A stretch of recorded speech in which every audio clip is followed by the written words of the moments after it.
കൂടെ ഇരിക്കണമേ. യേശുവിൻ നാമത്തിൽ തന്നെ ആമേൻ. കർത്താവിന്റെ തിരുനാമത്തിന് സ്തോത്രം ചെയ്യുന്നു. എല്ലാ വിശുദ്ധന്മാർക്കും ഒരു പ്രാവശ്യം കൂടി എൻ്റെ സ്നേഹവന്ദനം അറിയിക്കുകയാണ്. പഞ്ചഗ്രന്ഥങ്ങളിൽ അവസാനത്തെ പുസ്തകമായ ആവർത്തന പുസ്തകത്തിൽ നിന്നാണ് നമ്മൾ പഠിച്ചുകൊണ്ടിരിക്കുന്നത്. ആവർത്തന പുസ്തകം 4-ാം അധ്യായം 44 മുതൽ 26-19 വരെയുള്ള വചനഭാഗത്തിൽ മോശ മോവാബ് സമഭൂമിയിൽ വെച്ച് ഒരു വിടവാങ്ങൽ സന്ദേശമായി ഇസ്രായേൽ ജനത്തോട് ദൈവവുമായിട്ടുള്ള ആ ഉടമ്പടിയുടെ വ്യവസ്ഥകൾ ആവർത്തിച്ച് ഓർപ്പിച്ച് അതനുസരിക്കുവാൻ പ്രബോധിപ്പിക്കുകയും ആജ്ഞാപിക്കുകയും ചെയ്യുന്നതാണ് നമ്മൾ കാണുന്നത്. കഴിഞ്ഞ ക്ലാസ്സുകളിൽ നമ്മൾ 12-ാം അധ്യായത്തിന്റെ 1 മുതൽ 13-19 വരെ ആചാരപരമായ വിശുദ്ധീകരണവും സമർപ്പണവും അത് പഠിച്ചു കഴിഞ്ഞു. രണ്ടാമത്തെ പോർഷൻ അവരുടെ ഭക്ഷണങ്ങളും ഉത്സവങ്ങളും സംബന്ധിച്ച് മോശെ അവർക്ക് കൽപ്പന കൊടുക്കുന്നതാണ് 14-ന്റെ 1 മുതൽ 16-ന്റെ 17 വരെയുള്ള വചനഭാഗത്തിൽ കാണുന്നത്. അതിൽ നമ്മൾ ഭക്ഷണങ്ങളും ഉത്സവങ്ങളും അതിൽ ഒന്നാമത് ജാതികളുടെ ആചാരങ്ങൾ ഇസ്രായേൽ മക്കൾ അനുകരിക്കരുത്. 14-ന്റെ 1-2 വാക്യങ്ങളിൽ അവരോട് ഓർമ്മിപ്പിക്കുന്നത് അതാണ്. ജാതികളിൽ നിന്നും ദൈവം വേർപാട് നിഷ്കർഷിച്ചിരിക്കുകയാണ്. ദൈവജനത്തെ ഒരു വിശുദ്ധ ജനമായി വേർതിരിച്ചിരിക്കുന്നു. പഴയ നിയമ ഇസ്രായേൽ ആയിക്കൊള്ളട്ടെ, പുതിയ നിയമ ദൈവസഭ ആയിക്കൊള്ളട്ടെ, ദൈവത്തിൻ്റെ ഒരു വിശുദ്ധ ജനമായി അവർ വേർതിരിക്കപ്പെട്ടവരാണ്. അതുകൊണ്ട് ജാതികളുടെ ആചാരങ്ങൾ അനുകരിക്കരുതെന്ന് അവർക്ക് കർക്കശമായ നിർദ്ദേശം കൊടുത്തിരിക്കുന്നു. അത് നമ്മൾ പഠിച്ചു. തുടർന്ന് അവരുടെ ഭക്ഷണ പദാർത്ഥങ്ങൾ സംബന്ധിച്ച് ശുദ്ധമായതും അശുദ്ധമായതും അത് സംബന്ധിച്ച് 14-ന്റെ 3 മുതൽ 21 വരെയുള്ള വചനഭാഗത്തിൽ പറഞ്ഞിരിക്കുന്നത് അത് നമ്മൾ പഠിച്ചു. എല്ലാ നിലയിലും ഇസ്രായേലിന് ജാതികളിൽ നിന്ന് ഒരു വേർപാട് വേണം. അത് ദൈവം ആഗ്രഹിക്കുന്നു. അതുകൊണ്ട് ഭക്ഷണ പദാർത്ഥങ്ങൾ സംബന്ധിച്ച് ചില വേർതിരിവുകൾ അവർക്ക് നിഷ്കർഷിച്ചിരുന്നു. ഇന്ന് നമ്മൾ പഠിക്കുവാൻ പോകുന്നത് 14-ന്റെ 22 മുതൽ 29 വരെയുള്ള ഭാഗത്ത് ദശാംശം സംബന്ധിച്ച് മുൻപ് മോശെ അവർക്ക് കൊടുത്ത കൽപ്പന അവരെ ഒരിക്കൽ കൂടി ഓർമ്മിപ്പിക്കുകയാണ്. ഞാൻ പറഞ്ഞല്ലോ, ആവർത്തന പുസ്തകത്തിൽ ഈ പറയുന്ന കാര്യങ്ങൾ മുൻപ് പ്രസ്താവിച്ചിട്ടുള്ളത് മോശെ അവരോട് ഒരിക്കൽ കൂടി ആവർത്തിച്ച് തന്റെ വിടവാങ്ങൽ സന്ദേശത്തിൽ ആവർത്തിച്ച് ഓർമ്മിപ്പിച്ച് അവർ കടന്നു പോകുന്ന ദേശത്ത് അവരിപ്രകാരം അനുഷ്ഠിക്കണമെന്ന് ആജ്ഞാപിക്കുന്നതാണ് കാണുന്നത്. അപ്പോൾ അവരുടെ ദശാംശം ടൈത്ത് സംബന്ധിച്ച് പറഞ്ഞിരിക്കുന്നത് 14-ന്റെ 22 മുതൽ 29 വരെ. 14-ന്റെ 22-23 വാക്യങ്ങൾ ഇങ്ങനെ കാണുന്നു. ഡ്യൂട്രോണമി 14:22-23. ആണ്ടുതോറും നിലത്ത് വിതച്ചുണ്ടാകുന്ന എല്ലാ വിളവിലും ദശാംശം എടുത്തു വെക്കണം. നിന്റെ ദൈവമായ യഹോവയെ എല്ലായ്പ്പോഴും ഭയപ്പെടുവാൻ പഠിക്കേണ്ടതിന് നിന്റെ ദൈവമായ യഹോവ തന്റെ നാമം സ്ഥാപിപ്പാൻ തിരഞ്ഞെടുക്കുന്ന സ്ഥലത്ത് നീ നിന്റെ ധാന്യത്തിന്റെയും വീഞ്ഞിന്റെയും എണ്ണയുടെയും ദശാംശവും നിന്റെ ആടുമാടുകളുടെ കടിഞ്ഞൂലുകളെയും അവന്റെ സന്നിധിയിൽ വെച്ച് തിന്നേണം. വീണ്ടും 29-ാം വാക്യത്തിൽ എങ്ങനെ പറയുന്നു? 29-ാം വാക്യം,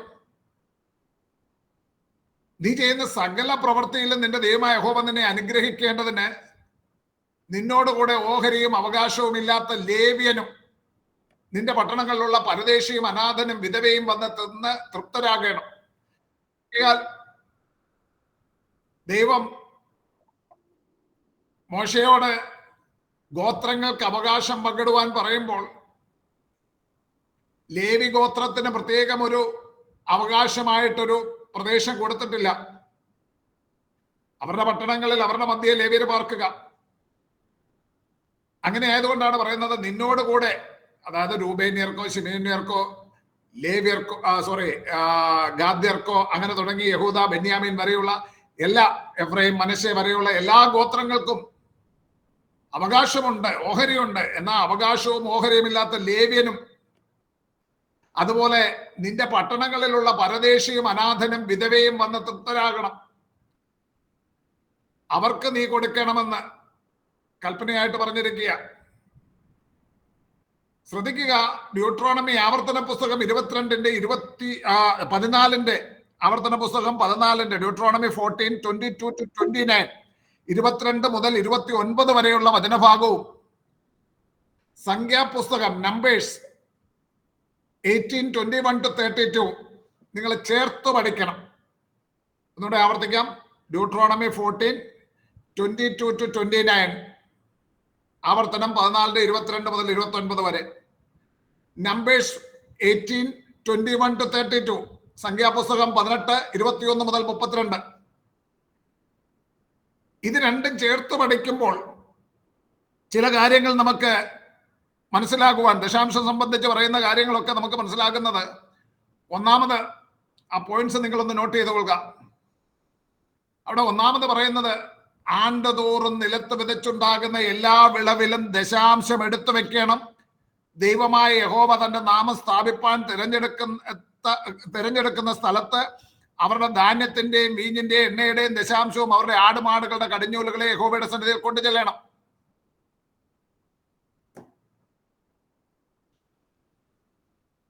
ഒന്നാമത്തെ കൽപ്പനയാണത്. 22-23 വാക്യങ്ങൾ പറഞ്ഞിരിക്കുന്ന അതേ കാര്യമാണ് ഞാൻ പറഞ്ഞത്. രണ്ടാമത് പറയുന്നത്, അവരുടെ അർപ്പണമായി അവർ യഹോവയുടെ സന്നിധിയിൽ കൊണ്ടുചെല്ലുന്നതിന്റെ ഒരു ഭാഗം അവർ യഹോവയുടെ സന്നിധിയിൽ വെച്ച് ഭക്ഷിക്കണം. അർപ്പണമായി കൊണ്ടുചെല്ലുന്നതിന്റെ ഒരു ഭാഗം അവർ യഹോവയുടെ സന്നിധിയിൽ വെച്ച് ഭക്ഷിക്കണം. മൂന്നാമത്,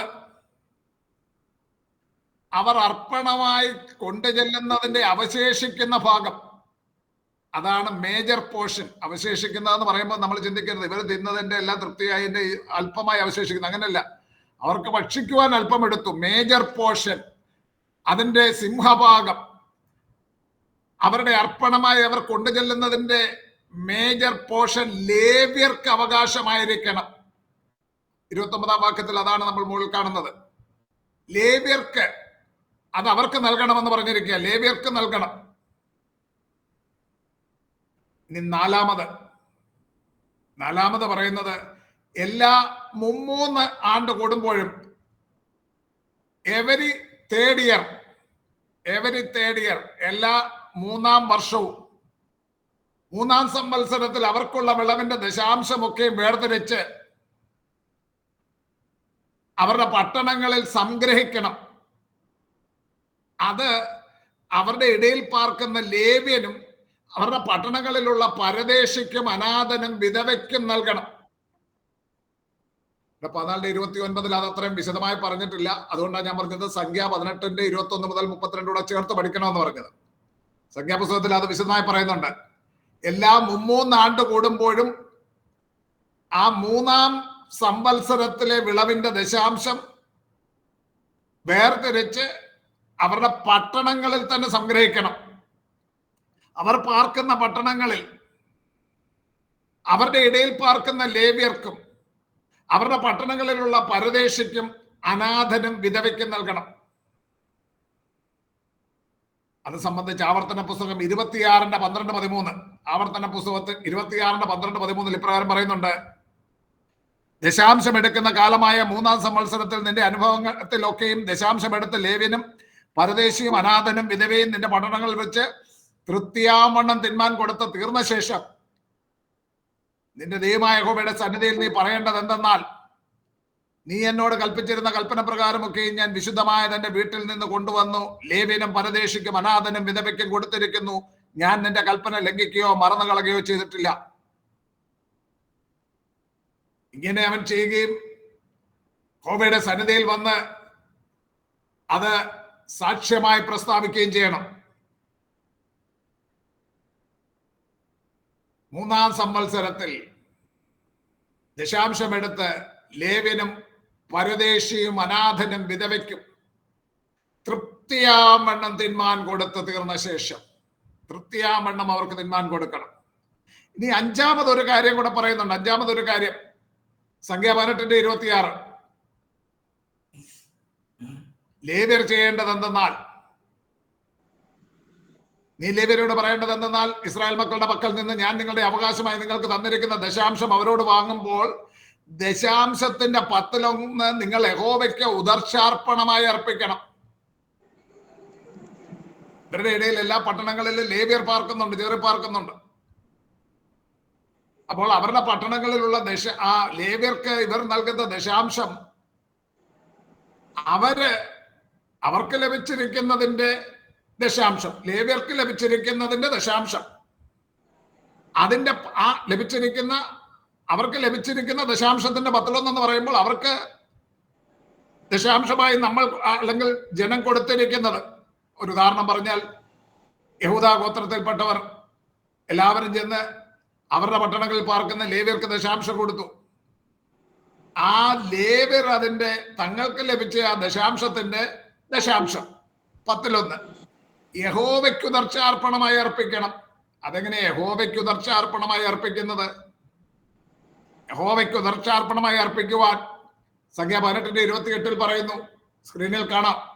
18:28.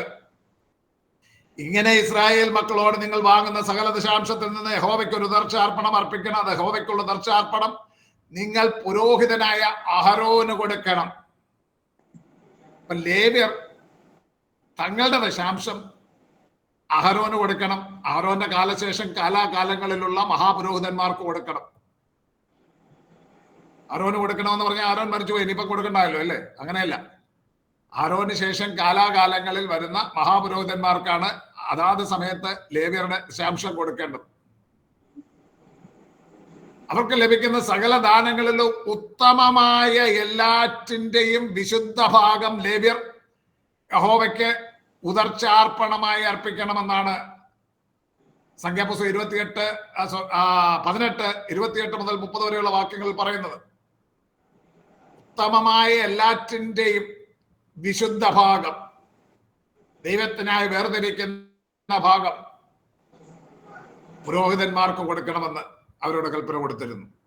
ദശാംശം സംബന്ധിച്ച് കൊടുത്തിരിക്കുന്ന 5 കൽപ്പനകൾ നിങ്ങളുടെ ഓർമ്മയ്ക്കായിട്ട് ഞാൻ ഒന്നുകൂടെ ആവർത്തന പുസ്തകം 14:22 മുതൽ 29 വരെയും സംഖ്യ 18:21 മുതൽ 32 വരെയും ചേർത്ത് പഠിക്കുക. ഒന്നാമത്, ആണ്ടുതോറും നിലത്ത് വിതച്ചുണ്ടാകുന്ന എല്ലാ വിളവിന്റെയും ദശാംശം എടുത്തു വെക്കണം. ദൈവമായ യഹോവ തന്റെ നാമസ്ഥാപനം തിരഞ്ഞെടുക്കുന്ന സ്ഥലത്ത് അവരുടെ ധാന്യത്തിന്റെയും വീഞ്ഞിന്റെയും എണ്ണയുടെയും ദശാംശം അവരുടെ ആടുമാടുകളുടെ കടിഞ്ഞൂലുകളെ യഹോവയുടെ സന്നിധിയിൽ കൊണ്ടുചെല്ലണം. രണ്ടാമത്, അവരുടെ അർപ്പണമായ യഹോവയുടെ സന്നിധിയിൽ കൊണ്ടുചെല്ലുന്നതിന്റെ ഒരു ഭാഗം അവർ യഹോവയുടെ സന്നിധിയിൽ വെച്ച് ഭക്ഷിക്കണം. മൂന്നാമത്, അവർ ഭക്ഷിച്ചതിന്റെ ബാക്കി, അതായത് അവർ ഭക്ഷിച്ചതും സിംഹഭാഗമല്ല, സിംഹഭാഗം അത് ലേവ്യർക്ക് അവകാശമായിരിക്കണം. അതുകൂടാതെ നാലാമത്തെ കൽപ്പന, എല്ലാ 3 ആണ്ട് കൂടുമ്പോഴും 3-ാം സംവത്സരത്തിലുള്ളത് അവരുടെ ഇടയിൽ പാർക്കുന്ന ലേവ്യനും പരദേശിക്കും അനാഥനും വിധവയ്ക്കും നൽകണം. 5-ാമത്, ലേവ്യർ തങ്ങൾക്ക് ലഭിക്കുന്ന ദശാംശം മഹാപുരോഹിതന്മാർക്ക് കൊടുക്കണം. അത് യഹോവയ്ക്ക് ഉദർശാർപ്പണമായി മഹാപുരോഹിതന്മാർക്ക് കൊടുക്കണം. അടുത്ത പോയിന്റിലേക്ക് നമ്മൾ പോവുകയാണ്. അവർ വിമോചനം ആചരിക്കേണ്ടത് സംബന്ധിച്ച് പറയുകയാണ്. 15:1 മുതൽ 18 വരെയുള്ള ഭാഗത്തിൽ 15-ന്റെ അഞ്ചാമത്തേത്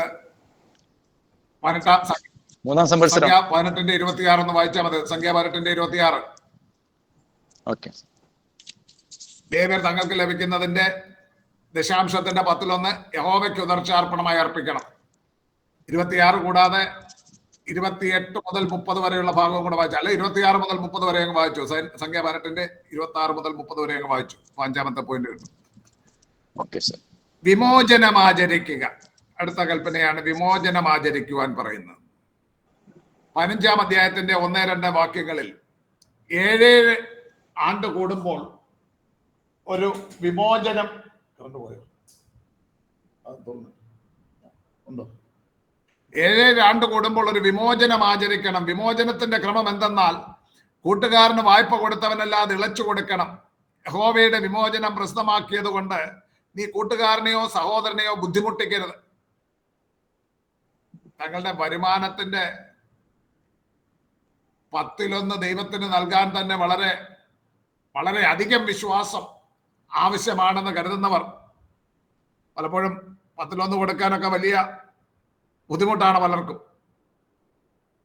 ന്യായപ്രമാണത്തിൽ നിന്നുള്ള ഈ ഭാഗം വായിക്കുമ്പോൾ അവിടെ പറയുന്ന കാര്യങ്ങൾ ശ്രദ്ധിക്കണം. 7 ആണ്ട് കൂടുമ്പോൾ എവരി 7th ഇയർ നീ ഒരു വിമോചനം ആചരിക്കണം. മറ്റൊരു കൽപ്പനയോട് അവർക്ക് കൊടുക്കുകയാണ്. അത് കേൾക്കുമ്പോൾ നമ്മൾ ഞെട്ടിപ്പോകും. അവരോട് ആഴ്ചയിലെ 7-ാം ദിവസം, എല്ലാ 7-ാം ദിവസവും ശബത്ത് ദിനമായി ദൈവത്തിനായി നീക്കി വെച്ചിരിക്കുന്നത് പോലെ 7-ാം സംവത്സരം സംബന്ധിച്ച് ലെവിറ്റിക്കസ് 25:1-7, ലേവ്യ പുസ്തകം 25-ന്റെ 1 മുതൽ 7 അവിടെ പ്രകാരം പറയുന്നത് എല്ലാ 7-ാം വർഷവും ശബത്ത് വർഷമായി വേർതിരിക്കേണ്ടതായിരുന്നു. 7-ാം ദിവസം ശബത്ത് ദിനമായി ആചരിക്കുന്നത് പോലെ എവരി 7th ഇയർ, ആ 7-ാം വർഷം ശബത്ത് വർഷമായി ആചരിക്കണം. ആ വർഷം ദേശത്തിന് സ്വസ്ഥതയുള്ള ശബത്തായ യഹോവയുടെ ശബത്തായിരിക്കണം. അതിന്റെ പ്രത്യേകത, ആ സമയത്ത് യഹൂദന്മാർ ദേശത്ത് കൃഷി ചെയ്യാതെ വിശ്രമിക്കാൻ അനുവദിക്കുകയായിരുന്നു. ദേശത്തിന്റെ ശബത്തിൽ താനെ വിളയുന്നത് നിങ്ങളുടെ ആഹാരമായിരിക്കണം. നിനക്കും നിന്റെ ദാസനും ദാസിക്കും കൂലിക്കാരനും നിന്നോടുകൂടെ പാർക്കുന്ന പരദേശിക്കും നിന്റെ കന്നുകാലിക്കും കാട്ടുമൃഗത്തിനും അതിന്റെ അനുഭവം ഒക്കെയും ആഹാരമായിരിക്കണമെന്ന് യഹോവ അവരോട് അരുളി ചെയ്തിരുന്നു. ലേവ്യ 25-ന്റെ 1 മുതൽ 7 വായിച്ചു കൊള്ളുക. ഞാൻ പറഞ്ഞത് കിട്ടിയിട്ടില്ല എന്നുണ്ടെങ്കിൽ അത് വായിച്ചാൽ മതി. 7-ാമത്തെ വർഷം അവർ കൃഷിയൊന്നും ഇറക്കത്തില്ല. താനെ വിളയുന്നത്, അവിടെ വീണ് കിടന്ന് നിലത്ത് തന്നെ കിളിച്ചു വരുന്നതിൽ നിന്ന് വേണം അവരും അവരുടെ മൃഗങ്ങളും അവരുടെ ദാസനും ദാസിയും കൂലിക്കാരനും അങ്ങനെ എന്തിന് കാട്ടുമൃഗങ്ങളും കന്നുകാലികളും വരെ അതിൽ നിന്ന് ഭക്ഷിച്ചുകൊള്ളണം. ശബത്ത് വർഷമായി ആചരിച്ചു പോകുന്ന 7-ാം വർഷത്തിൽ തങ്ങൾക്കും ആട്ടിൻകൂട്ടങ്ങൾക്കും കന്നുകാലികൾക്കും അവരുടെ മൃഗങ്ങൾക്കും ആവശ്യമായ ധാന്യങ്ങൾ, പച്ചക്കറികൾ, പഴങ്ങൾ എന്നിവ ഉൽപ്പാദിപ്പിക്കാൻ അവർ കൃഷി ചെയ്യുന്നില്ല. അവർക്ക് ഭക്ഷണ സാധനങ്ങൾ ആവശ്യമുണ്ട്. എവിടെ നിന്നാ കിട്ടുന്നത്? ദൈവം, ഗോഡ് വിൽ പ്രൊവൈഡ്, ദൈവം കരുതിക്കൊള്ളും എന്ന് ദൈവത്തെ അവർ വിശ്വസിക്കണം. അതാണ് ദൈവം ആഗ്രഹിക്കുന്നത്. താനെ വിളഞ്ഞു വരണമെന്നുണ്ടെങ്കിൽ ദൈവം പറ്റത്തുള്ളൂ. ലേവ്യ 25-ന്റെ 8 മുതൽ വാക്യങ്ങളിൽ, ലെവിറ്റിക്കസ് 25-ന്റെ 8th വേഴ്സ് ഓൺവേർഡ്സ്, തുടർച്ചയായ 7 ശബത്ത് വർഷങ്ങൾ, അതായത് 49 വർഷങ്ങൾ കഴിഞ്ഞ് ഓരോ 50-ാം വർഷം മറ്റൊരു വർഷത്തേക്ക് ഭൂമി തരിശിൽ നിലമായി കിടക്കണം. അത് യോബേൽ സംവത്സരം അഥവാ ജൂബിലി ഇയർ ആയിട്ട് ആചരിക്കണമെന്ന് അവർക്ക് കൽപ്പന കൊടുത്തിരിക്കുക. അപ്പം 7-ാം സംവത്സരം അവര് ശബത്ത് വർഷമായി ആചരിക്കണം. അങ്ങനെ 7 ശബത്ത് വർഷങ്ങൾ കഴിയുമ്പോൾ 49 വർഷം, 49 വർഷം കഴിയുമ്പോൾ അടുത്തത് 50-ാം വർഷം ജൂബിലി ഇയർ അഥവാ യോബേൽ സംവത്സരം. യോബേൽ സംവത്സരം എന്നൊക്കെ നമ്മൾ കേട്ടിട്ടുണ്ടല്ലേ? അതിതാ സംഭവം. യോബേൽ സംവത്സരമായിട്ട് അവർ ആചരിക്കണം. അപ്പോൾ 49-ാം വർഷം അവർക്ക് കൃഷിയൊന്നും ചെയ്യാനൊക്കത്തില്ല. 50-ാം വർഷവും പറ്റില്ല. അപ്പൊ ഈ 2 വർഷത്തേക്ക് അവർക്ക് ആവശ്യമുള്ള ആഹാര സാധനങ്ങൾക്ക് അവര് ദൈവത്തിൽ വിശ്വസിച്ച് ദൈവം തങ്ങളെ പുലർത്തുവാൻ വിശ്വസ്തനാകുന്നുവെന്ന് ഉറപ്പുള്ളവരായി മുന്നോട്ട് ജീവിക്കണം. ചില വചനപഠിതാക്കളുടെ അഭിപ്രായത്തിൽ യോബേൽ സംവത്സരം എന്ന് പറയുന്നത് 49-ാം വർഷം തന്നെയാണ്, 50-ാം വർഷമല്ല എന്ന് പറയുന്നവരുണ്ട്. എന്നാൽ 49-ാം സംവത്സരം കൂടാതെ അടുത്ത ഒരു വർഷം കൂടെ 50-ാം വർഷം, അതാണ് യോബേൽ സംവത്സരമായി ആചരിച്ചു പോന്നിരുന്നത് എന്നാണ് കൂടുതൽ ആൾക്കാരും വിശ്വസിക്കുന്നത്. ഞാനും ആ നിലയിലാണ് അതിനെ മനസ്സിലാക്കുന്നത്. 7 ആണ്ട് കൂടുമ്പോൾ വരുന്ന ശബത്ത് വർഷങ്ങളിൽ അവർക്ക് യാതൊരു കൃഷിയും ചെയ്യേണ്ടതില്ലായിരുന്നു. അതുകൊണ്ട് തന്നെ അവരുടെ നിലങ്ങളിൽ കൃഷി ചെയ്തിരുന്ന അടിമകൾക്ക് വേലയില്ലായിരുന്നു. വിഷയത്തിലേക്ക് വരികയാണ്. 7 ആണ്ട് കൂടുമ്പോൾ നീ ഒരു വിമോചനം ആചരിക്കണമെന്ന് ഇസ്രായേൽ മക്കൾക്ക് കൽപ്പന കൊടുത്തിരുന്നു. വിമോചനം ആചരിക്കേണ്ടത് എപ്രകാരം എന്നാൽ, ഒന്നാമത് 15-ാം അധ്യായത്തിന്റെ 1 മുതൽ 11 വരെയുള്ള വാക്യങ്ങൾ അത് സംബന്ധിച്ച് വിവരിക്കുന്നുണ്ട്. ഒന്നാമത് അവരോട് പറയുകയാണ്, അവരുടെ സഹോദരന്മാരായ ഇസ്രായേൽ മക്കളിൽ ആരെങ്കിലും അവരോട് കടം വാങ്ങിയിട്ടുണ്ടെങ്കിൽ 7-ാം സംവത്സരത്തിൽ ആ കടം അവർക്ക് ഇളച്ചു കൊടുക്കണം. കടം വാങ്ങിയിട്ടുണ്ടെങ്കിൽ, പഴയകാലത്ത് കടഭാരമുണ്ടായിട്ട് ചിലർ തങ്ങളെ തന്നെ അടിമകളായി വിൽക്കുന്ന ഒരു രീതി ഉണ്ടായിരുന്നു. എന്നാൽ ഇസ്രായേലിയനായ ഒരുത്തിനെ അങ്ങനെ അടിമയാക്കാൻ പാടില്ലെന്ന് അവർക്ക് മോശ ന്യായപ്രമാണം കൽപ്പന കൊടുത്തിരുന്നു. എങ്കിലും അങ്ങനെയുള്ള അടിമകൾ അവരുടെ ഇടയിൽ ഉണ്ടായിരുന്നു. അപ്പോൾ 7-ാം സംവത്സരത്തിൽ എത്ര വലിയ കടമുണ്ടെങ്കിലും കടം ഇളച്ചു കൊടുക്കണം. ലെവിറ്റിക്കസ്, ലേവ്യ പുസ്തകം 25th ചാപ്റ്റർ 25-ാം അധ്യായം വേഴ്സസ് 35 മുതൽ 37 വരെ, 35 മുതൽ 37 വരെയുള്ള വചനഭാഗത്തിൽ അവിടെ ഇങ്ങനെ പറയുന്നു, നിന്റെ സഹോദരൻ ദരിദ്രനായി തീർന്ന്, ഒന്ന് എടുത്ത് വായിച്ചാട്ട്, ലേവ്യ 25-ന്റെ 35 മുതൽ 37 വരെ. നിന്റെ സഹോദരൻ ദരിദ്രനായി തീർന്നു, നിന്റെ അടുക്കൽ വെച്ച് ക്ഷയിച്ചു പോയാൽ നീ അവനെ താങ്ങേണം. അന്യനും പരദേശിയും എന്ന പോലെ അവൻ നിന്റെ അടുക്കൽ പാർക്കണം. അവനോട് പലിശയും ലാഭവും വാങ്ങരുത്. നിന്റെ ദൈവത്തെ ഭയപ്പെടേണം. നിന്റെ സഹോദരൻ നിന്റെ അടുക്കൽ പാർക്കണം. നിന്റെ പണം പലിശയ്ക്ക് കൊടുക്കരുത്. നിന്റെ ആഹാരം അവന് ലാഭത്തിനായി കൊടുക്കുകയും അരുത്. നോക്കുക, ഞാനത് ആവർത്തിക്കുന്നില്ല. അതുപോലെ പുറപ്പാട് പുസ്തകം 22-ാം അധ്യായം 25-ൽ, പുറപ്പാട് 22-ന്റെ 25, എന്റെ ജനത്തിൽ നിന്റെ അടുക്കലുള്ള ഒരു ദരിദ്രന് പണം വായ്പ കൊടുത്താൽ പൊലിക്കടക്കാരനെ പോലെ ഇരിക്കരുത്, അവനോട് പലിശ വാങ്ങുകയും അരുത് എന്നവർക്ക് കൽപ്പന കൊടുത്തിരുന്നു.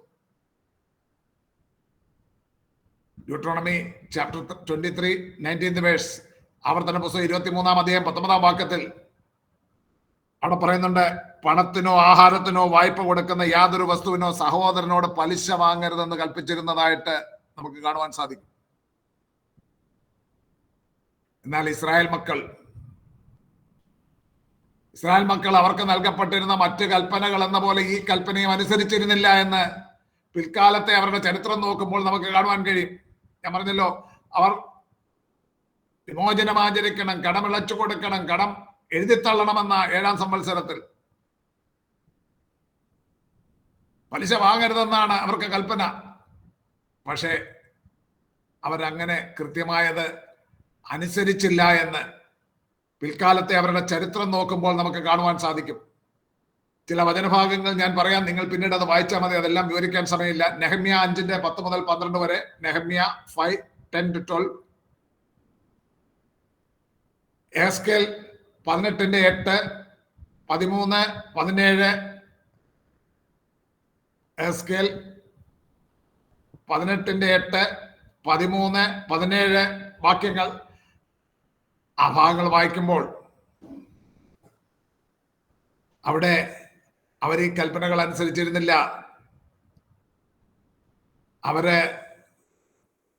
വിമോചനം ആചരിക്കേണ്ടത്, കടം എഴുതിത്തള്ളേണ്ടത്, പലിശ മേടിക്കാതിരിക്കേണ്ടത്, ഇങ്ങനെയുള്ള ന്യായപ്രമാണം അവർ അനുസരിച്ചിരുന്നില്ല.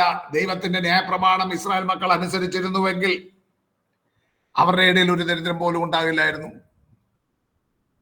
എന്നാൽ അങ്ങനെയല്ല സംഭവിച്ചത്. ഇസ്രായേൽ മക്കളുടെ ഇടയിൽ അനേകം ദരിദ്രന്മാരുണ്ടായിരുന്നു എന്നതാണ് ചരിത്രം. അതുകൊണ്ടാണ് നമ്മുടെ കർത്താവിന്റെ ഭൗതിക ജീവകാലത്തിൽ, തന്റെ ശുശ്രൂഷ കാലയളവിൽ പലകുറി കർത്താവ് പറയുന്നുണ്ട്, ദരിദ്രന്മാർ നിങ്ങളുടെ അടുക്കൽ എപ്പോഴും ഉണ്ട്. ഇസ്രായേൽ മക്കളുടെ ഇടയിൽ അനേകം ദരിദ്രന്മാരുണ്ടായിരുന്നു. കാരണം അവരിൽ ധനവാന്മാരായിരുന്നവർ തങ്ങളുടെ സഹോദരന്മാരുടെ കടങ്ങളെ ഇളച്ചു കൊടുക്കാതിരിക്കുകയും അവരോട് പലിശ വാങ്ങുകയും ചെയ്തു. പൊലിക്കടക്കാരനെ പോലെ പലിശ വാങ്ങുകയും അവരെ 7-ാം സംവത്സരത്തിൽ, ശബത്ത് വർഷത്തിൽ അവരെ സ്വതന്ത്രരായി വിട്ടയക്കാതിരിക്കുകയും ചെയ്തത് നിമിത്തം അവരുടെ ഇടയിൽ അനേകം ദരിദ്രന്മാരുണ്ടായിരുന്നു.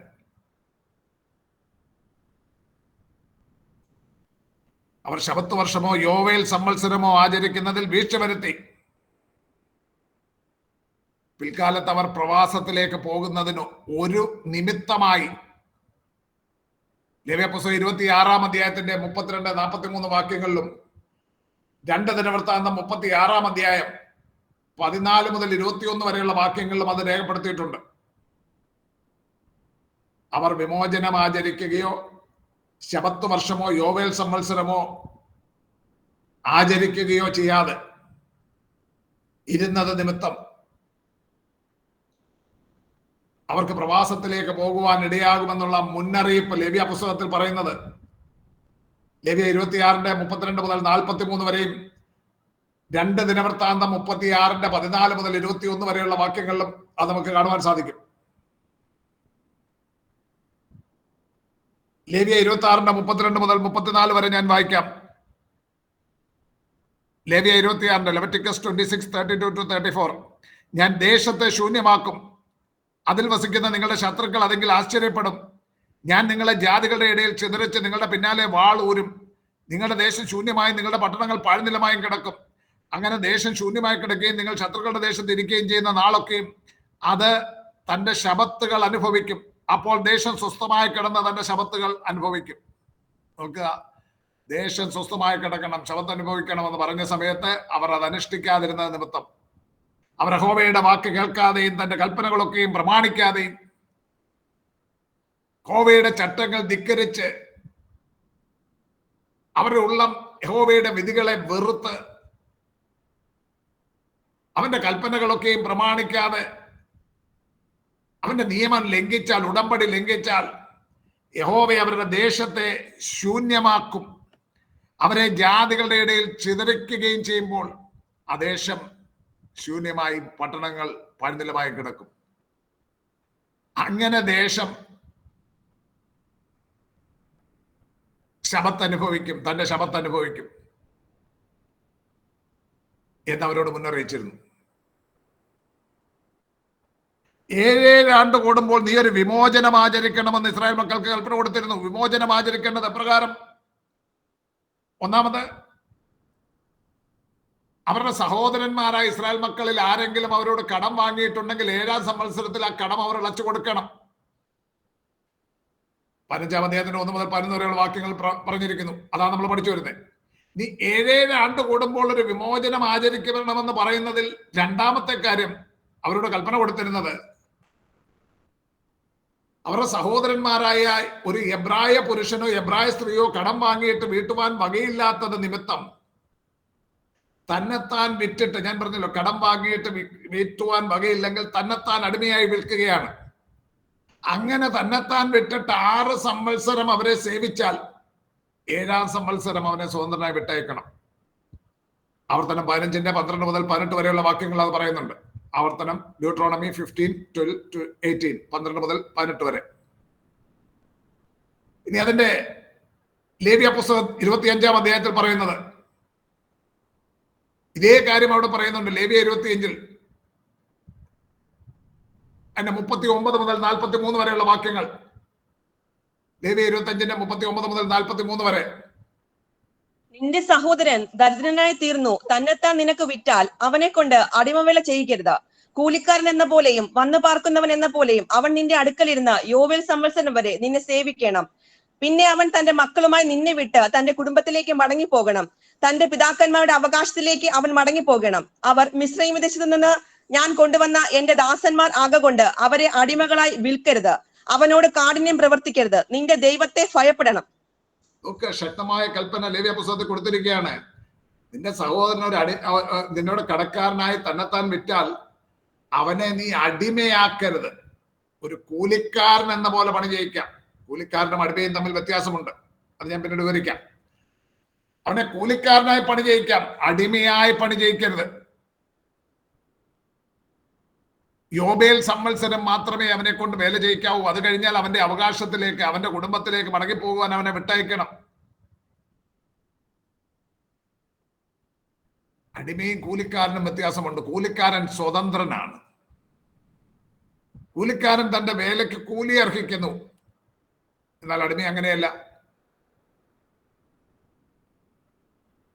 അടിമയെന്ന് പറഞ്ഞാൽ അവൻ യജമാനന് തന്നെ താൻ വിറ്റിരിക്കുകയാണ്. യജമാനന്റെ വസ്തുവകകളിൽ ഒന്നുപോലെയും യജമാനന്റെ ഉപയോഗത്തിലുള്ള ഒരു യന്ത്രം പോലെയും മാത്രമാണ്. ഒരു യന്ത്രത്തെ സംബന്ധിച്ചിടത്തോളം അത് പ്രവർത്തനക്ഷമമായിരിക്കുന്നിടത്തോളം കാലം അത് യജമാനൻ ഉപയോഗിക്കും. പിന്നെ അതിനെ എറിഞ്ഞു കളയും. എൻ്റെ ഈ മൊബൈല് ഞാൻ കാശ് കൊടുത്ത് മേടിച്ച ഒരു ഉപകരണമാണ്. ഇത് പ്രവർത്തനക്ഷമമായിരിക്കുന്നിടത്തോളം കാലം ഞാനിതിനെ ഉപയോഗിക്കുകയും ഇത് ഒരു രീതിയിലും ഉപയോഗിക്കാൻ വയ്യാത്തൊരവസ്ഥ വന്നാൽ ഞാൻ ഇതിനെ എറിഞ്ഞു കളയുകയും ഉപേക്ഷിക്കുകയും ചെയ്യുകയാണ്. ഒരു അടിമയ്ക്ക് അത്ര മാത്രമേ പ്രാധാന്യമുള്ളൂ. അവനൊരു ഐഡന്റിറ്റി ഇല്ല, ഒരു യന്ത്രം പോലെ മാത്രം. ഏത് സമയത്ത് യജമാനൻ വിളിക്കുന്നു അപ്പോൾ യജമാനൻ പറയുന്ന ഏത് വേലയും ചെയ്യണം. എന്നാ കൂലിക്കാരൻ അങ്ങനല്ല. കൂലിക്കാരൻ ഒരു വ്യക്തിയാണ്, അവൻ സ്വതന്ത്രനാണ്. അവൻ വേല ചെയ്യുന്നതിന്റെ കൂലി കൃത്യമായി പറഞ്ഞുറപ്പിച്ച് പണി ചെയ്യുന്നവനാണ്. അപ്പോൾ ഇവിടെ പറയുകയാണ്, നിന്റെ സഹോദരൻ അവൻ കൂലിക്കാരനായിരിക്കാം എന്ന് പറഞ്ഞാൽ അവന്റെ കൂലി നിനക്ക് കണക്കിൽ കൊള്ളിച്ച് കടം നികത്തുകയും ബാക്കി പ്രതിഫലമായി നൽകുകയും വേണം. ഇസ്രായേലിൽ നിന്നുള്ള ദരിദ്രനെ അങ്ങനെ മാത്രമേ കാണാവൂ എന്ന് അവർക്ക് കൽപ്പന നൽകിയിരുന്നു. എത്ര ഉദാത്തമായ കൽപ്പനകളാണെന്നുള്ളതൊന്ന് ശ്രദ്ധിച്ചു നോക്കണം. എത്ര ഉദാത്തമായ കൽപ്പനകളാണ് അവിടെ നൽകുന്നത് നോക്കണം. മാനുഷികത്വം എത്രമാത്രം നിറഞ്ഞു നിൽക്കുന്ന കൽപ്പനകളാണെന്ന് നോക്കണം. 15-ാം അധ്യായത്തിന്റെ ആവർത്തന പുസ്തകം 15-ന്റെ 12 മുതൽ 15 വരെയുള്ള വാക്യങ്ങൾ വായിക്കുമ്പോൾ അവിടെ കാണുന്നത്, നിന്റെ സഹോദരനായ ഒരു എബ്രായ പുരുഷനോ എബ്രായ സ്ത്രീയോ നിനക്ക് തന്നെത്താൻ വിട്ടിട്ട് 6 സംവത്സരം നിന്നെ സേവിച്ചാൽ 7-ാം സംവത്സരത്തിൽ അവനെ സ്വതന്ത്രനായി വിട്ടയക്കണം. അവനെ സ്വതന്ത്രനായി വിട്ടയക്കുമ്പോൾ അവനെ വെറും കൈയായിട്ട് അയക്കരുത്. നിന്റെ ആട്ടിൻകൂട്ടത്തിൽ നിന്നും കളത്തിൽ നിന്നും മുന്തിരിച്ചക്കിൽ നിന്നും അവൻ ഔദാര്യമായി ദാനം ചെയ്യണം. നിന്റെ ദൈവമായ യഹോവ നിന്നെ അനുഗ്രഹിച്ചതുപോലെ നീ അവന് കൊടുക്കണം. മിസ്രയീം ദേശത്ത് അടിമയായിരുന്നുവെന്ന് നിന്റെ ദൈവമായ യഹോവ നിന്നെ വീണ്ടെടുത്തുവെന്ന് ഓർക്കണം. അതുകൊണ്ട് ഞാൻ ഇന്ന് ഈ കാര്യം നിന്നോട് ആജ്ഞാപിക്കുന്നു. നോക്കുക, മിസ്രയീമിൽ നിന്ന് പോരുമ്പോൾ മിസ്രയീമ്യരുടെ കയ്യിൽ നിന്നും അവർക്ക് ഔദാര്യമായി ലഭിച്ചതുപോലെ ഈ സ്വതന്ത്രനായി വിട്ടയക്കുന്ന ആ 7-ാം സംവത്സരത്തിൽ വിട്ടയക്കുന്ന വ്യക്തിക്ക് അവൻ ഔദാര്യമായി ദാനം ചെയ്യണമെന്ന് കൽപ്പന കൊടുക്കുക. പുറപ്പാട് പുസ്തകം 12-ാം അധ്യായത്തിന്റെ 35-36 വാക്യങ്ങൾ നമ്മൾ കാണുന്നുണ്ട്. മിസ്രയീമ്യരോട് വെള്ളിയാഭരണങ്ങളും പൊന്നാഭരണങ്ങളും വസ്ത്രങ്ങളും ഒക്കെ ചോദിച്ച് അവര് ഔദാര്യമായി കൊടുത്ത് അതുമായിട്ടാണ് ഇസ്രായേൽ മക്കൾ അവിടുന്ന് പുറപ്പെട്ടു പോരുന്നത്.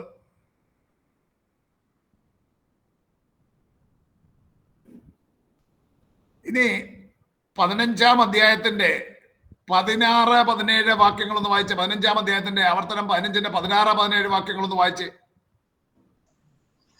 എന്നാൽ അവൻ നിന്നെയും നിന്റെ കുടുംബത്തെയും സ്നേഹിക്കൊണ്ട് നിന്റെ അടുക്കൽ അവന് സുഖമുള്ളത് കൊണ്ടും ഞാൻ നിന്നെ വിട്ടുപോകയില്ല എന്ന് നിന്നോട് പറഞ്ഞാൽ നീ ഒരു സൂചി എടുത്ത് അവന്റെ കാത് വാതിലിനോട് ചേർത്ത് കുത്തി തുളയ്ക്കണം. പിന്നെ അവൻ എന്നും നിനക്ക് ദാസനായിരിക്കണം. നിന്റെ ദാസിക്കും അങ്ങനെ തന്നെ ചെയ്യണം.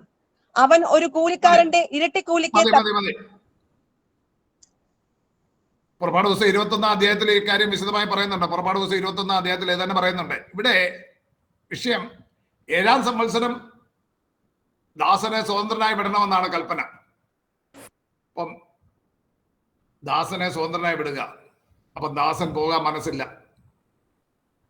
അവൻ സ്വതന്ത്രനായി പോവുക. അവന് വേണമെങ്കിൽ കുറച്ച് ഔദാര്യമായി കുറെ നിലത്തിൽ നിന്നും ഉള്ള അനുഭവത്തിൽ നിന്നൊക്കെ ഔദാര്യമായി പലതും കൊടുത്ത് ഇന്ന് പൊയ്ക്കോട്ടെ എന്ന് പറഞ്ഞ് അയക്കുമ്പോൾ അവൻ പറയുക, ഈ യജമാനനെ കുടുംബത്തെ ഞാൻ സ്നേഹിക്കുന്നു. ധന്യനായ ഈ യജമാനനെ വിട്ട് ഞാൻ പോകുവാൻ ആഗ്രഹിക്കുന്നില്ല. എനിക്ക് യജമാനന്റെ ഭവനത്തിൽ വസിക്കുകയും യജമാനന്റെ സ്നേഹവും സംരക്ഷണവും അനുഭവിക്കുവാൻ ഞാൻ താല്പര്യപ്പെടുന്നു. ഞാൻ വിട്ടുപോകില്ല എന്ന് പറയുന്ന ഒരു അടിമയുണ്ടെങ്കിൽ, അല്ലെ ഒരു ദാസനുണ്ടെങ്കിൽ, അവൻ സ്വമനസാലെ, അവൻ സ്വതന്ത്രനാണ്, എന്നാൽ അവൻ സ്വമനസാലെ പറയുകയാണ് ഞാൻ പോകില്ല. അങ്ങനെ പറയുന്നവൻ യജമാനന്റെ വാതിൽപ്പടിയെങ്കിൽ അവനെ സേവിക്കുവാൻ പൂർണ്ണ സന്നദ്ധനായി യജമാനന്റെ കൽപ്പന കേൾക്കുവാൻ സമർപ്പിക്കപ്പെട്ടിരിക്കുന്ന അവന്റെ ആ കാതുകൾ കട്ടളക്കാലോട് ചേർത്ത് തുളയ്ക്കണം. കാതുകൾ എന്ന് പറഞ്ഞ ഇയർ ലോബ്സ് കട്ടളക്കാലോട് ചേർത്ത് തുളയ്ക്കണം. പിന്നെ അവൻ എന്നേക്കും ഈ യജമാനന് ദാസനായിരിക്കണം എന്ന് പറഞ്ഞാൽ ഇവിടെ ഇവൻ സ്വതന്ത്രനാണ്, ഇവന് പോകാൻ സ്വാതന്ത്ര്യമുണ്ട്. പോകുമ്പോൾ യജമാനൻ ചില നന്മകളൊക്കെ അവന് കൊടുക്കുവാനും ഇടയുണ്ട്. പക്ഷെ അവൻ പറയുകയാണ്, എനിക്കതൊന്നുമല്ല, ഈ നന്മകളൊന്നുമല്ല എനിക്ക് വേണ്ടത്. എനിക്ക് ഈ യജമാനന്റെ സ്നേഹം, ഞാൻ ഈ യജമാനനെയും കുടുംബത്തെ സ്നേഹിക്കുന്നു. ഈ യജമാനന്റെ പക്കൽ ഞാൻ സുരക്ഷിതനാണ്, എനിക്ക് സംരക്ഷണം, ഈ സ്നേഹവും സംരക്ഷണവും ഞാൻ ആഗ്രഹിക്കുന്നു. So I don't want to leave him, എനിക്ക് അവനെ വിടുവാൻ ആഗ്രഹമില്ല എന്ന് പറഞ്ഞാൽ, അങ്ങനെ സ്വമനസാലെ പൂർണ്ണ സന്നദ്ധനായി സമർപ്പിക്കുന്ന അടിമയുടെ കാത് യജമാനന്റെ കട്ടളക്കാലോട് ചേർത്ത് തുളയ്ക്കണം. 40-ാം സങ്കീർത്തനത്തിൽ ഇസ്രായേലിന്റെ മഹാരാജാവായിരുന്ന ദാവീദ് ഇങ്ങനെ പാടുന്നു. 6-ാം വാക്യം, 40-6, ഹനനയാകവും ഭോജനയാകവും നീ ഇച്ഛിച്ചില്ല, നീ ചെവികളെ എനിക്ക് തുളച്ചിരിക്കുന്നു. ഹോമയാകവും പാപയാകവും നീ ചോദിച്ചില്ല, നീ ചെവികളെ എനിക്ക് തുളച്ചിരിക്കുന്നു എന്ന് ദാവീദ് പാടുന്നത് പ്രഥമമായും ദൈവത്തിന്റെ കൽപ്പനകൾ അനുസരിക്കുവാൻ ഒരു അടിമ എന്ന പോലെ ഞാൻ എന്നെ സമർപ്പിച്ചിരിക്കുന്നു. ദൈവത്തിന്റെ ഹിതമനുസരിക്കുവാൻ ഞാൻ പൂർണ്ണ സന്നദ്ധനായിരിക്കുന്നു. ദാവീദിന്റെ സമർപ്പണത്തെയാണ് അത് സൂചിപ്പിക്കുന്നത്. അതുകൊണ്ടാണ് തുടർന്ന് 40-ാം സങ്കീർത്തനത്തിന്റെ 8-ാം വാക്യത്തിൽ ദാവീദ് പറയുകയാണ്, എന്റെ ദൈവമേ, നിന്റെ ഇഷ്ടം ചെയ്യുവാൻ ഞാൻ പ്രിയപ്പെടുന്നു, നിന്റെ ന്യായ പ്രമാണം എന്റെ ഉള്ളിലിരിക്കുന്നു. എന്റെ ദൈവമേ, നിന്റെ ഇഷ്ടം ചെയ്യുവാൻ ഞാൻ പ്രിയപ്പെടുന്നു, നിന്റെ ന്യായ പ്രമാണം എന്റെ ഉള്ളിലിരിക്കുന്നു. നീ ചെവികളെ എനിക്ക് തുളച്ചിരിക്കുന്നു. ഞാനിതാ എന്നെ തന്നെ സമർപ്പിച്ചിരിക്കുന്നു. എന്റെ ദൈവമേ, നിന്റെ ഇഷ്ടം ചെയ്യുവാൻ ഞാൻ പ്രിയപ്പെടുന്നു എന്നാണ് ദാവീദ് പറയുന്നത്. ദാവീദ് പ്രവചനാത്മാവിൽ പാടിയിരിക്കുന്നത് ഉദ്ധരിച്ചുകൊണ്ട് എബ്രായർക്ക് എഴുതിയ ലേഖനം 10-ാം അധ്യായം 5-6 വാക്യങ്ങളിൽ ദാവീദ് പ്രവചനാത്മാവിൽ പാടിയിരിക്കുന്നതിന്റെ നിവർത്തി, നമ്മുടെ രക്ഷയ്ക്കായി പിതാവിന്റെ ഇഷ്ടം നിവർത്തിച്ചുകൊണ്ട് പരമയാഗമായി തീരേണ്ടതിന് ജഡമെടുത്ത ദൈവപുത്രനായ യേശുവിൽ സംഭവിച്ചിരിക്കുന്നുവെന്ന് പരിശുദ്ധാത്മാവ് നമുക്ക് വെളിപ്പെടുത്തുന്നു. 40-ാം സങ്കീർത്തനത്തിന്റെ 6-8 വാക്യങ്ങളും എബ്രായർ 10-ന്റെ 5-6 വാക്യങ്ങളും ചേർന്ന് പഠിക്കുക. പിതാവാം ദൈവത്തിന്റെ ഹിതം ചെയ്യുവാൻ ഒരുങ്ങിയിരിക്കുന്ന മശിഹായുടെ സമർപ്പണത്തെ സൂചിപ്പിക്കുന്ന ആ പ്രവചനം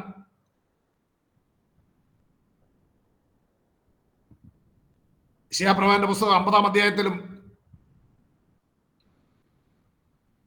50-ന്റെ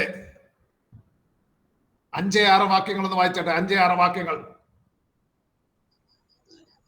യഹോവയെ കർത്താവ് എന്റെ ചെവി തുറന്നു, ഞാനോ മറുത്തു നിന്നില്ല, പിന്തിരിഞ്ഞതുമില്ല. അടിക്കുന്നവർക്ക് ഞാൻ എന്റെ മുതുകും, രോമം പറിക്കുന്നവർക്ക് എന്റെ കവിളും കാണിച്ചു കൊടുത്തു. എന്റെ മുഖം നിന്നിട്ടും തുപ്പലിനും മറച്ചിട്ടുമില്ല എന്നെഴുതിയിരിക്കുന്നു. കഷ്ടം സഹിക്കുവാൻ, പിതാവിന്റെ ഇഷ്ടം ചെയ്യുവാൻ ദൈവപുത്രൻ തന്നെ സമർപ്പിച്ചിരിക്കുന്നു. യേശുവിന്റെ ചെവി പിതാവിന്റെ ഇഷ്ടത്തിനായി തുറന്നിരുന്നു.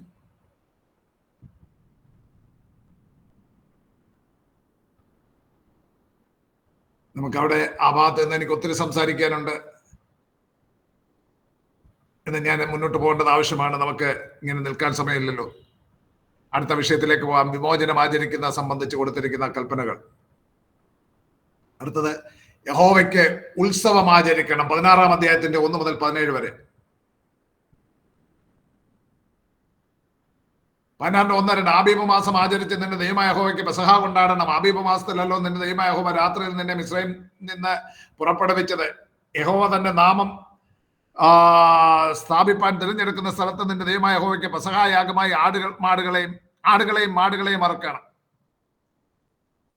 1-ാം മാസമായിരുന്ന ആബീബ് മാസം 14-ാം തീയതി സന്ധ്യാസമയത്ത് ഊനമില്ലാത്തതും 1 വയസ്സ് പ്രായമുള്ള ആണുമായ ഓരോ ആട്ടിൻകുട്ടിയെ അറുത്ത് അതിന്റെ രക്തം കുറെയെടുത്ത് തങ്ങളുടെ വീടുകളുടെ വാതിലിന്റെ കട്ടളക്കാൽ 2-ന്മേലും കുറുമ്പടിമേലും പുരട്ടുകയും അന്ന് രാത്രി തീയിൽ ചുട്ടതായ ആട്ടിൻകുട്ടിയുടെ മാംസവും പുളിപ്പില്ലാത്ത അപ്പവും കയ്പ് ചീരയോടുകൂടെ തിന്നുകയും ചെയ്തുകൊണ്ട് ഇസ്രായേൽ മക്കൾ ആദ്യമായി പെസഹ ആചരിച്ചു. അന്ന് രാത്രി യഹോവ മിസ്രൈം ദേശത്തൂടെ കടന്ന് മിസ്രൈം ദേശത്തുള്ള മനുഷ്യന്റെയും മൃഗത്തിന്റെയും കടിഞ്ഞൂലിനെയും ഒക്കെ സംഹരിച്ചു. മിസ്രൈമിലെ സകല ദേവന്മാരിലും യഹോവ ന്യായവിധി നടത്തി. ഇസ്രായേൽ മക്കൾ പാർക്കുന്ന വീടുകളിന്മേൽ രക്തമടയാളമായിരുന്നത് കൊണ്ട്, രക്തമടയാളമായി ഉണ്ടായിരുന്ന ഭവനങ്ങളിൽ പാർത്തിരുന്ന ഇസ്രായേൽ മക്കൾക്ക് ആ രാത്രിയിൽ യാതൊരു അനർത്ഥവും സംഭവിച്ചില്ല. മിസ്രൈം ദേശത്ത് ബാധിച്ച ബാധ അവർക്ക് നാശഹേതുവായി തീർന്നില്ല. പുറപ്പാട് പുസ്തകം 12-ാം അധ്യായം 29 മുതൽ വാക്യങ്ങളിൽ ഇങ്ങനെ കാണുന്നുണ്ട്. Exodus 12:29 verse onwards. വായിപ്പിക്കുന്നില്ല, ഞാനത് വിട്ടുകളെ, നമുക്ക് എല്ലാവർക്കും അറിയാവുന്നതാണ് പെസഹ ആചരിച്ച് സംബന്ധിച്ച് അവിടെ പറയുന്നത്. അങ്ങനെ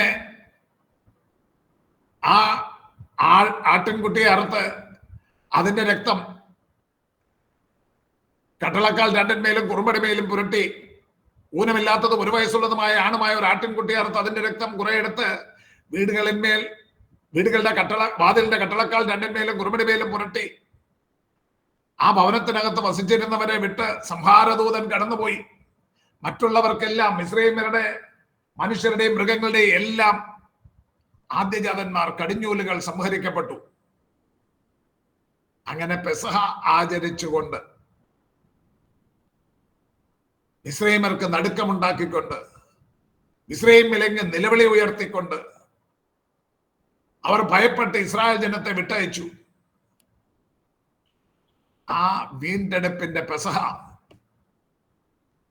ഇസ്രായേൽ മക്കളും അവരുടെ തലമുറകളും നന്ദിയോടെ ഓർക്കേണ്ടതിന്, അങ്ങനെ അവർ യഹോവയെ മഹത്വപ്പെടുത്തേണ്ടതിന് 1-ാം മാസമായിരുന്ന ആബീബ് മാസം 14-ാം തീയതി അവർക്ക് ഓർമ്മ നാളായിരിക്കണം. അത് യഹോവയ്ക്ക് പെസഹ ആചരിക്കണം, ഉത്സവം ആചരിക്കണമെന്ന് ഒരു നിത്യ നിയമമായി അവർക്ക് നൽകിയിരുന്നു. എക്സോഡസ് 12:14 വേഴ്സ്, പുറപ്പാട് പുസ്തകം 12-ാം വാക്യത്തിൽ അത് കാണുന്നുണ്ട്. ആ കാര്യങ്ങൾ ഇവിടെ ആവർത്തന പുസ്തകത്തിൽ ഒരിക്കൽ കൂടെ മോശെ അവരെ ആവർത്തിച്ച് ഓർമ്മിപ്പിക്കുകയാണ്. നിങ്ങൾ മറന്നുപോകരുത്. പുറപ്പാട് പുസ്തകം 12-ാം അധ്യായം 14 മുതൽ 20 വരെയുള്ള വാക്യങ്ങളിലും, ലേവ്യ പുസ്തകം 23-ാം അധ്യായം 4 മുതൽ 8 വരെയുള്ള വാക്യങ്ങളിലും, സംഖ്യാപുസ്തകം 28-ാം അധ്യായം 16 മുതൽ 25 വരെയുള്ള വാക്യങ്ങളിലും പെസഹ ആചരിക്കുന്നത് സംബന്ധിച്ച് മുൻപ് മോശെ അവരോട് ആജ്ഞാപിച്ചിട്ടുണ്ട്.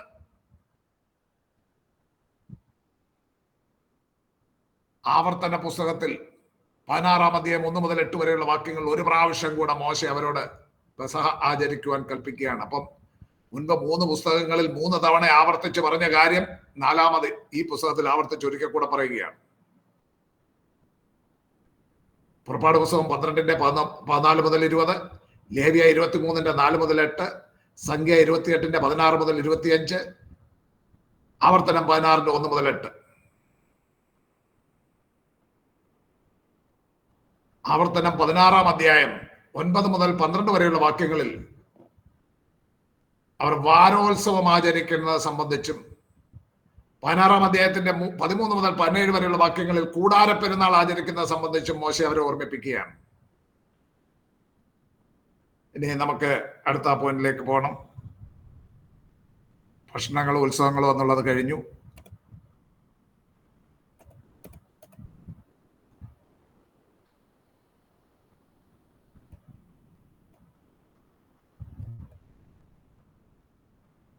ന്യായാധിപന്മാർ നീതിയോടെ ന്യായപാലനം ചെയ്യേണ്ട വിധം 16-ാം അധ്യായത്തിന്റെ 18 മുതൽ 21-ന്റെ 21 വരെയുള്ള വാക്യങ്ങളിൽ ന്യായാധിപന്മാർ നീതിയോടെ ന്യായപാലനം ചെയ്യേണ്ട വിധം പ്രസ്താവിക്കുകയാണ്. 16-ന്റെ 18 മുതൽ 20 വരെ.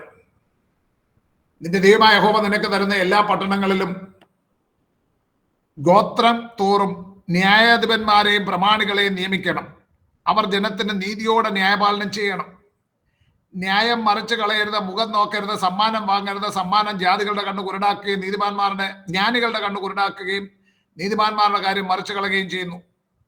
നീ ജീവിച്ചിരുന്ന നിന്റെ ദൈവമായ യഹോവ നിനക്ക് തരുന്ന ദേശം കൈവശമാക്കേണ്ടതിന് നീതി തന്നെ പിന്തുടരണം. ദൈവമായ യഹോവ അവർക്ക് നൽകുന്ന എല്ലാ പട്ടണങ്ങളിലും ഗോത്രം തോറും അവരുടെ മധ്യേ ന്യായാധിപന്മാരെയും പ്രമാണികളെയും നിയമിക്കണമെന്ന് പറയുകയാണ്. എല്ലാ പട്ടണങ്ങളിലും ഗോത്രം തോറും അവരുടെ മധ്യേ ന്യായാധിപന്മാരെയും പ്രമാണികളെയും നിയമിക്കണം. എന്തിനു വേണ്ടിയാ? അവിടെ പറയുന്നത് അവർ ജനത്തിന് നീതിയോടെ ന്യായപാലനം ചെയ്യേണ്ടതിന്. നീതിയോടെ ന്യായപാലനം ചെയ്യണം. നീതിയോടെ ന്യായപാലനം ചെയ്യണമെങ്കിൽ ന്യായാധിപന്മാർക്ക് വേണ്ട സ്വഭാവ ഗുണങ്ങൾ എന്തൊക്കെയാണെന്ന് അവിടെ പറയുന്നുണ്ട്. എന്തൊക്കെയാണ് അവരുടെ സ്വഭാവ ഗുണങ്ങൾ എന്ന് പറയുന്നത്? ഒന്ന്, ഇവിടെ പറഞ്ഞിരിക്കുന്നു, അവർ 19-ാം വാക്യം, ന്യായം മറിച്ച് കളയുന്നവരാകരുത്. ന്യായം മറിച്ച് കളയുന്നവരാകരുത്. 2, മുഖം നോക്കരുത്. മുഖം നോക്കി ന്യായവിധി നടത്തുന്നവരാകരുത്. ഈ പുള്ളി കൊള്ളാം, അല്ലെങ്കിൽ നമുക്ക് പ്രിയരാണ്, അല്ല നമ്മുടെ ബന്ധുവാണ്, അവനെ കണ്ണടച്ചു കൊടുക്കാം, അല്ലെങ്കിൽ ചൗദാര്യം കൊടുക്കാം. അങ്ങനെ ചെയ്യരുത്. ന്യായം മറിച്ച് കളയുന്നവരാകരുത്. മുഖം നോക്കി ന്യായം വിധിക്കുന്നവരാകരുത്. 3-ാമത് പറയുന്നത്, സമ്മാനം വാങ്ങിക്കൊണ്ട് തങ്ങളുടെ കണ്ണു കുരുടാക്കുന്നവരാകരുത്. സമ്മാനം വാങ്ങിക്കൊണ്ട് കണ്ണു കുരുടാക്കുന്നവരാകരുത്. സമ്മാനം ജ്ഞാനികളുടെ കണ്ണ് കുരുടാക്കുകയും നീതിമാന്മാരുടെ കാര്യം മറിച്ചു കളയുകയും ചെയ്യുന്നു എന്ന് അവിടെ തുറന്ന് പറയുന്നുണ്ട്. നീതിമാന്മാരുടെ കാര്യം മറിച്ചു കളയുന്നവരാകരുത്. നീതിയെ പിന്തുടർന്നവരായിരിക്കണം. ഈ 5 പോയിന്റ്സ് നിങ്ങൾക്ക് അവിടെ കിട്ടുന്നുണ്ട്. ന്യായാധിപന്മാർക്ക് വേണ്ടതായ ഗുണങ്ങൾ എന്തൊക്കെയാണെന്ന് ചോദിച്ചാൽ ഇവിടെ പറഞ്ഞിരിക്കുന്ന ഈ 5 പോയിന്റ്സ് ഞാൻ ആവർത്തിക്കാൻ എനിക്ക് സമയമില്ല, മുന്നോട്ട് പോകണം. ഇത് പറഞ്ഞിട്ട് തൊട്ടടുത്ത വാക്യത്തിൽ 21, 22 വാക്യങ്ങളിൽ നിന്റെ ദൈവമായ യഹോവയ്ക്ക് നീ പണിയുന്ന യാഗപീഠത്തിനരികെ യാതൊരു അശേര പ്രതിഷ്ഠയും പ്രതിഷ്ഠിക്കരുത്. നിന്റെ ദൈവമായ യഹോവ വെറുക്കുന്ന ഒരു ശിലാസ്തംഭം നാട്ടുകയും അരുത് എന്നവർക്ക് കൽപ്പന കൊടുത്തിരിക്കുന്നു. 17-ാം അധ്യായത്തിലും 2 മുതൽ 5 വരെയുള്ള വാക്യങ്ങളിൽ നിന്റെ ദൈവമായ യഹോവ നിനക്ക് തരുന്ന ഏതൊരു പട്ടണത്തിലെങ്കിലും നിന്റെ ദൈവമായ യഹോവയ്ക്ക് അനിഷ്ടമായുള്ള ചെയ്ത് അവന്റെ നിയമം ലംഘിക്കുകയും ഞാൻ കൽപ്പിച്ചിട്ടില്ലാത്ത അന്യ ദൈവങ്ങളെ, സൂര്യചന്ദ്രന്മാരെയോ ആകാശത്തിലെ ശേഷസൈന്യത്തെയോ ചെന്ന് സേവിച്ച് നമസ്കരിക്കുകയും ചെയ്ത പുരുഷനെയാകട്ടെ സ്ത്രീയാകട്ടെ നിങ്ങളുടെ ഇടയിൽ കണ്ടുപിടിക്കുകയും അതിനെക്കുറിച്ച് നിനക്ക് അറിവ് കിട്ടുകയും ചെയ്താൽ നീ നല്ലവണ്ണം ശോധന കഴിച്ച് അങ്ങനെയുള്ള മ്ലേച്ഛത ഇസ്രായേലിൽ നിന്ന് എന്നുള്ളത് വാസ്തവവും നടന്നു എന്നുള്ളത് വാസ്തവവും കാര്യം യാഥാർത്ഥ്യവും എന്ന് കണ്ടാൽ ആ ദുഷ്ടകാര്യം ചെയ്ത സ്ത്രീയോ പുരുഷനെയോ പട്ടണവാതിലിന് പുറത്തു കൊണ്ടുപോയി കല്ലെറിഞ്ഞു കൊല്ലണം എന്ന് കൽപ്പന കൊടുത്തിരുന്നു. അപ്പോൾ ഏറ്റവും പ്രധാനമായി അവർ അറിഞ്ഞിരിക്കേണ്ടത് യഹോവയെ ഭയപ്പെട്ട് യഹോവയുടെ കൽപ്പനകൾ പ്രമാണിച്ച് യഹോവയെ മാത്രം സേവിക്കണം. ഇനി അവർക്ക് രാജാക്കന്മാരെ വാഴിക്കുന്നത് സംബന്ധിച്ച് ഈ അദ്ദേഹത്തെ കൽപ്പന കൊടുക്കുന്നുണ്ട്. 17-ാം അധ്യായത്തിന്റെ 14, 15 വാക്യങ്ങളൊന്ന് വായിച്ച് അവിടെ രാജാക്കന്മാരെ വാഴിക്കുന്നത് സംബന്ധിച്ച് പറയുന്നുണ്ട്. നിന്റെ ദൈവമായ യഹോവ നിനക്ക് തരും ദേശത്ത് നീ ചെന്ന് അതിനെ കൈവശമാക്കി അവിടെ കുടിപാർത്ത ശേഷം നിന്റെ ചുറ്റുമുള്ള സകല ജാതികളെയും പോലെ ഞാൻ ഒരു രാജാവിനെ എന്റെ മേലാക്കുമെന്ന് പറയുമ്പോൾ നിന്റെ ദൈവമായ യഹോവ തിരഞ്ഞെടുക്കുന്ന രാജാവിനെ നിന്റെ മേലാക്കണം. നിന്റെ സഹോദരന്മാരുടെ ഇടയിൽ നിന്ന് ഒരുത്തനെ നിന്റെ മേൽ രാജാവാക്കണം. നിന്റെ സഹോദരനല്ലാത്ത അന്യജാതിക്കാരനെയോ നിന്റെ മേൽ ആക്കിക്കൂടാ. അവർക്ക് ഒരു രാജാവിനെ ഉണ്ടാകുമ്പോൾ ശമൂവേലിന്റെ 1-ാം പുസ്തകം 8-ാം അധ്യായം 1 ശമൂവേൽ 8-ന്റെ 4 മുതലുള്ള വാക്യങ്ങളിൽ ശമൂവേൽ വൃദ്ധനായപ്പോൾ ഇസ്രായേൽ മൂപ്പന്മാരെല്ലാവരും കൂടി രാമയിൽ ശമൂവേലിന്റെ അടുക്കൽ വന്ന് അവനോട്, നീ വൃദ്ധനായിരിക്കുന്നു, നിന്റെ പുത്രന്മാർ നിന്റെ വഴിയിൽ നടക്കുന്നില്ല, ആകയാൽ സകല ജാതികൾക്കും ഉള്ളതുപോലെ ഞങ്ങളെ ഭരിക്കേണ്ടതിന് ഞങ്ങൾക്കൊരു രാജാവിനെ നിയമിച്ചു തരണമെന്ന് പറഞ്ഞതായി. തുടർന്ന് 1 ശമൂവേൽ 8-ന്റെ 9, 10 അധ്യായങ്ങളിൽ 1-ാം പുസ്തകം 9, 10 അധ്യായങ്ങളിൽ ശൗലിനെ അവർക്ക് രാജാവായി വാഴിച്ചതായും ചരിത്രം കാണുന്നുണ്ട്. ഇസ്രായേൽ മക്കൾ നോക്കുമ്പോൾ ചുറ്റുമുള്ള ജാതികൾക്ക് ഹിത്യരോ അല്ലെ അമോര്യരോ അങ്ങനെയുള്ള ജാതികൾ, കനാന്യരോ അവരുടെ ചുറ്റുമുള്ള ജാതികൾ ആരെങ്കിലും ഒക്കെ ആയിക്കോട്ടെ, അവർക്കൊക്കെ രാജാക്കന്മാരുണ്ട്. ഞങ്ങൾക്ക് ഇതുവരെ രാജാക്കന്മാരില്ല, യഹോവ ഞങ്ങളെ വാഴുന്നു എന്ന അർത്ഥത്തിൽ ന്യായാധിപന്മാരാണ് ഞങ്ങളുടെ മേൽ ന്യായപാലനം ചെയ്യുന്നത്. ഒരു രാജാവ് ഉണ്ടായിരുന്നെങ്കിൽ ഞങ്ങൾക്ക് നന്നായിരുന്നു എന്ന ചിന്ത അവരെ ഭരിക്കാൻ തുടങ്ങി. അവർക്ക് രാജാവ് ഉണ്ടാകുമെന്ന് ദൈവം മുമ്പേ പറഞ്ഞിരുന്ന ഉൽപ്പത്തി പുസ്തകം 17-ാം അധ്യായത്തിന്റെ 6-ാം വാക്യത്തിൽ, ജനസിസ് 17:6 പറയുന്നുണ്ട്, അബ്രഹാമിന്റെ സന്തതികളിൽ നിന്ന് രാജാക്കന്മാർ ഉത്ഭവിക്കുമെന്ന് ദൈവം അരുളി ചെയ്തിട്ടുണ്ട്.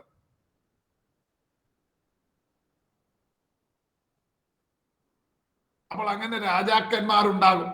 ആ രാജാക്കന്മാരുണ്ടാകുമ്പോൾ ആ രാജാക്കന്മാരുടെ യോഗ്യതകൾ സംബന്ധിച്ച് ചില കാര്യങ്ങൾ അവിടെ പറയുന്നുണ്ട്. deuteronomy 17:15 മുതൽ 17 വരെയുള്ള വാക്യങ്ങളിൽ അവരുടെ യോഗ്യതകൾ പറയുന്നുണ്ട്. അവിടെ പറയുന്നത്, നിന്റെ ദൈവമായ യഹോവ തിരഞ്ഞെടുക്കുന്ന രാജാവിനെ നിന്റെ മേലാക്കണം, നിന്റെ സഹോദരന്മാരുടെ ഇടയിൽ നിന്ന് ഒരുത്തനെ നിന്റെ മേൽ രാജാവാക്കണം, അന്യജാതിക്കാരനെ ആക്കിക്കൂടാ. ഇനി അടുത്ത ശ്രദ്ധിക്കണം, 16-ാം വാക്യം, അവന്റെ കുതിര അനവധി ഉണ്ടാകരുത്. അധികം കുതിര സമ്പാദിക്കേണ്ടതിന് ജനം മിസ്രൈമിലേക്ക് മടങ്ങി പോകുവാൻ അവൻ ഇടവരുത്തരുത്, ഇനിമേൽ ആ വഴിക്ക് തിരിയരുതെന്ന് യഹോവ നിങ്ങളോട് കൽപ്പിച്ചിട്ടുണ്ടല്ലോ. 2, അവന്റെ ഹൃദയം മറിഞ്ഞു പോകാതിരിപ്പാൻ അനേകം ഭാര്യമാരെ അവൻ എടുക്കരുത്. അടുത്തത്, വെള്ളിയും പൊന്നും അധികമായി സമ്പാദിക്കരുത്. നിങ്ങൾക്കിപ്പോ ഇസ്രായേലിലെ ഏതെങ്കിലും ഒരു രാജാവിനെ ഓർമ്മ വരുന്നുണ്ടോ ഈ കൽപ്പനകളെല്ലാം ലംഘിച്ച ഒരു രാജാവ്? ശലോമോൻ രാജാവ്. ശലോമോൻ. അവർക്ക് രാജാവിനെ വാഴിക്കുന്നത് സംബന്ധിച്ച് പറയുമ്പോൾ 5 പ്രധാന കാര്യങ്ങൾ നിർബന്ധമായി ഓർക്കണം. അത് പറയുകയാണ്, അവരുടെ ജനത്തിന്റെ ഇടയിൽ നിന്ന് ഒരുവൻ തന്നെ വേണം, അന്യജാതിക്കാരനാകരുത്. അത് സമ്മതിച്ചു. ഇസ്രായേലിന്റെ ആദ്യത്തെ രാജാവായത് ബെന്യാമീൻ ഗോത്രത്തിൽ കീശിന്റെ മകനായ ശൗലായിരുന്നു.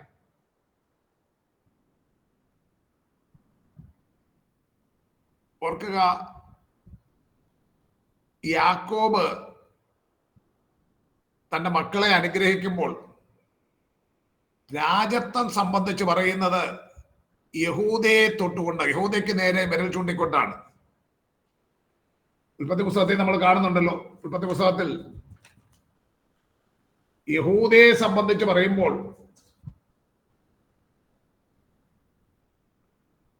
49-ാം അധ്യായത്തിന്റെ 9-10 വാക്യങ്ങൾ, യഹൂദ ഒരു ബാലസിംഹം, മകനെ നീരപിടിച്ച് കയറിയിരിക്കുന്നു, അവൻ കുനിഞ്ഞ സിംഹം പോലെയും സിംഹം പോലെയും പതുങ്ങി കിടക്കുന്നു, അവനെ എഴുന്നേൽപ്പിക്കും, അവകാശമുള്ളവൻ മരുവോളം.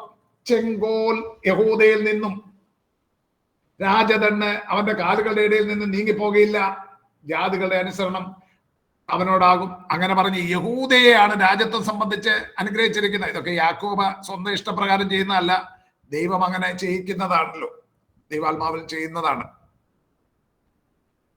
എന്നാൽ ശൗല് ഏത് വംശക്കാരനായിരുന്നു? ബെന്യാമീൻ ഗോത്രക്കാരനായിരുന്നു. ബെന്യാമീനിൽ നിന്നല്ല, യഹൂദയിൽ നിന്നാണ് രാജാവ് വരേണ്ടത്. യഹൂദയിൽ നിന്ന് രാജാവ് വരണം. ആ രാജവംശത്തിൽ, ദാവീദിന്റെ വംശത്തിലാണ് മശിഹാ രാജാവ് വരേണ്ടത്.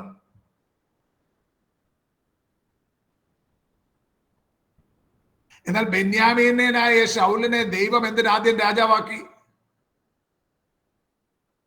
യഹൂദയിൽ നിന്നാണ് രാജാവ് ഉണ്ടാകേണ്ടതെങ്കിൽ ബെന്യാമീന്യനായ ശൗലിനെ ദൈവം എന്തിന് രാജാവാക്കി? അതിന്റെ ഉത്തരം 1 ശമൂവേൽ 8:7 വായിച്ചാൽ മനസ്സിലാകും. ഇസ്രായേൽ മക്കൾ യഹോവ അവരെ ഭരിക്കാതെ വണ്ണം യഹോവയെ ത്യജിച്ചത് നിമിത്തം അവരെ ശിക്ഷിക്കേണ്ടതിന് അവർക്ക് ശൗൽ എന്ന ഒരു ഭോഷനെ, കൂടെ ഭോഷത്വം പ്രവർത്തിക്കുന്നവനെ രാജാവാക്കി.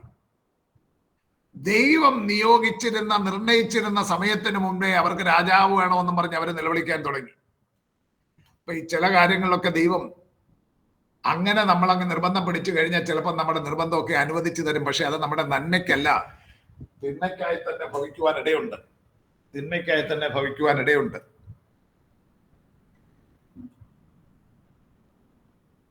ശമൂവേലിന്റെ അടുക്കൽ ചെന്ന് ഞങ്ങൾക്ക് ജാതികളെ പോലെ ഞങ്ങൾക്കും രാജാവിനെ വേണമെന്ന് പറഞ്ഞു. ദൈവം അവർക്ക് വേണ്ടി ഒരു രാജാവിനെ ഒരുക്കിക്കൊണ്ടിരിക്കുകയാണ്. യഹൂദയിൽ നിന്ന് ഒരു രാജാവിനെ ഒരുക്കുന്നു. അതിനു മുമ്പേ അവർക്ക് രാജാവിനെ വേണമെന്ന് പറയുമ്പോൾ അവർക്ക് കൊടുത്തത് ഒരു ശിക്ഷയായിരുന്നു. ആ ശിക്ഷയുടെ പേരാണ് ശൗൽ. ശൗലിന്റെ ഭോഷത്വങ്ങൾ നിമിത്തം, യഹോവയുടെ കൽപ്പനകൾ അനുസരിക്കാഞ്ഞത് നിമിത്തം യഹോവയുടെ കോപം അവരുടെ മേൽ വന്നു.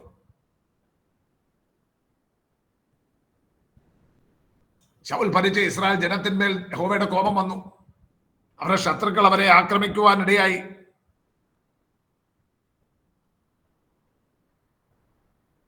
യഹോവ അവരെ ഭരിക്കാതെ വണ്ണം ഇസ്രായേൽ ജനം യഹോവയെ ത്യജിച്ചത് നിമിത്തം യഹോവ അവരെ ശിക്ഷിച്ചു. എന്നാൽ പിതാക്കന്മാരോടുള്ള വാഗ്ദത്തം ഓർത്തത്, യഹൂദാ ഗോത്രത്തിൽ നിന്ന് യോഗ്യനായ ഒരുവനെ പിന്നെ എഴുന്നേൽപ്പിച്ചു. ദാവീദിനെ അവർക്ക് രാജാവായി അഭിഷേകം ചെയ്തു. ബെന്യാമീൻ ഗോത്രക്കാരനായ ശൗലിനെ നീക്കി യഹൂദാ ഗോത്രത്തിൽ നിന്നും ദാവീദിനെ അവർക്ക് രാജാവാക്കി.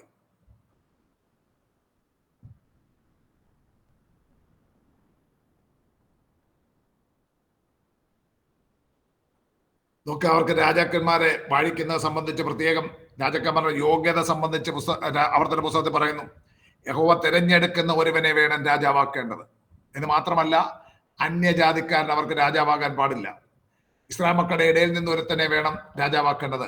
എന്നാൽ ഇസ്രായേൽ ജനം അവരുടെ ദൈവമായ യഹോവയുടെ കൽപ്പനകൾ അനുസരിച്ച് നടക്കാതെ അനുസരണക്കേട് കാട്ടിയപ്പോൾ യഹോവ അവരെ കോപത്തോടെ ശിക്ഷിച്ചു.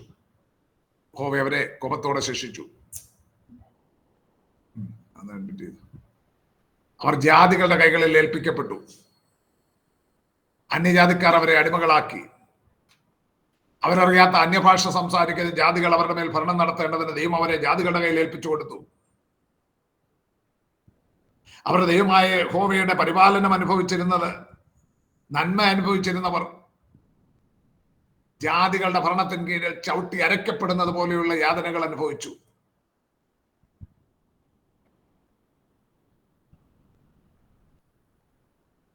ആവർത്തന പുസ്തകം 28-ാം അധ്യായത്തിൽ പറയുന്ന അവിടേക്ക് ഞാൻ പോകുന്നില്ല, മുന്നോട്ടാ പോവുകയാണ്. ദൈവമായ യഹോവ തിരഞ്ഞെടുക്കുന്ന ഒരുവനെ വേണം രാജാവാക്കേണ്ടത് മാത്രമല്ല, ആ രാജാക്കന്മാർ തങ്ങളുടെ ദൈവമായ യഹോവയിലുള്ള ആശ്രയം ഉപേക്ഷിച്ച് കുതിരകളിൽ ആശ്രയം വെക്കരുത്. ഈ ഭാഗം കൂടെ നിങ്ങളത് കേൾക്കണം, ആരും നിർത്തി വെച്ച് പോകരുത്. സൈന്യബലം വർദ്ധിക്കുവാൻ കുതിരകൾ ആവശ്യമാണ്. ഇന്നിപ്പം ഇന്ത്യ, നമ്മുടെ രാജ്യം, പല വിദേശ രാജ്യങ്ങളും ഫ്രാൻസിൽ നിന്നും മറ്റും പ്ലെയിൻ മേടിക്കുന്നു, യുദ്ധവിമാനങ്ങൾ മേടിക്കുന്നു, ഇസ്രായേലിൽ നിന്ന് യുദ്ധസാമഗ്രികൾ മേടിക്കുന്നു. അങ്ങനെ പല രാജ്യങ്ങളിൽ നിന്നും യുദ്ധസാമഗ്രികൾ മേടിക്കും. ഇന്ന് ടാങ്കും വലിയ പ്ലെയിനും കപ്പലും ബോംബും ഒക്കെയാണ് ഒരു സൈന്യശക്തി എന്നുണ്ടെങ്കിൽ, ആ കാലത്ത് കുതിരകൾ അനവധി ഉണ്ടാകുന്നത്. പെട്ടെന്ന് കടന്നുപോയി ആക്രമിക്കുവാൻ കുതിരപ്പടയാളികൾ ഉണ്ടെങ്കിൽ സാധിക്കുമായിരുന്നു. എന്നാൽ ദൈവജനത്തിന് ഭരണം നടത്തുന്ന രാജാക്കന്മാരുടെ ആശ്രയം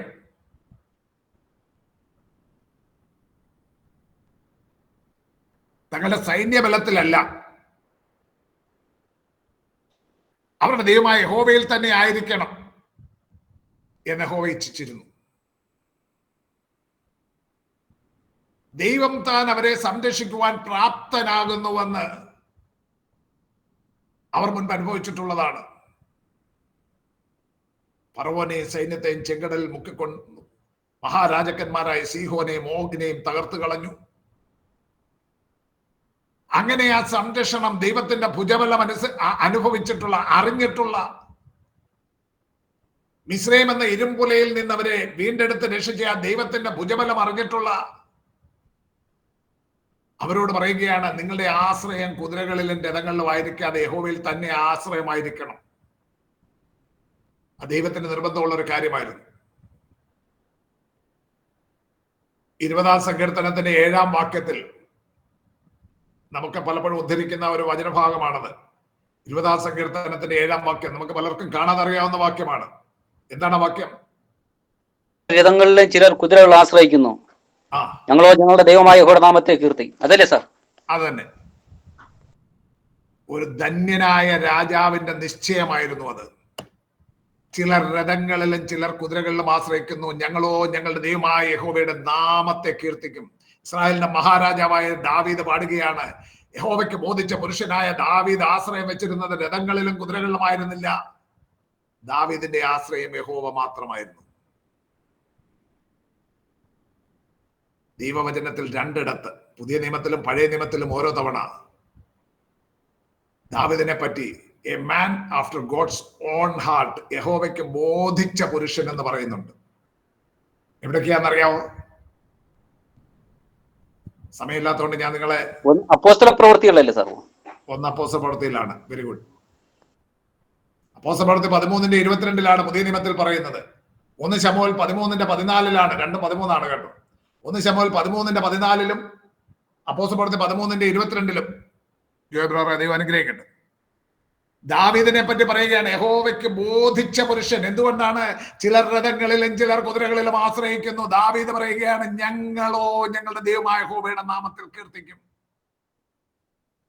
അതിന്റെ ശരിയായ പരിഭാഷ ഇംഗ്ലീഷ് പരിഭാഷകളിലൊക്കെ പറയുന്നത് some trust in chariots and some in horses but we will remember the name of the Lord our God. ചിലർ കുതിരകളിലും ചിലർ രഥങ്ങളിലും ചിലർ കുതിരകളിലും ആശ്രയിക്കുന്നു. ഞങ്ങളോ ഞങ്ങളുടെ ദൈവമായ യഹോവയുടെ നാമത്തെ ഓർക്കും. KJV, King James version. NIV-യിൽ പറയുന്നത് some trust in chariots and some in horses but we trust in the name of the Lord our God.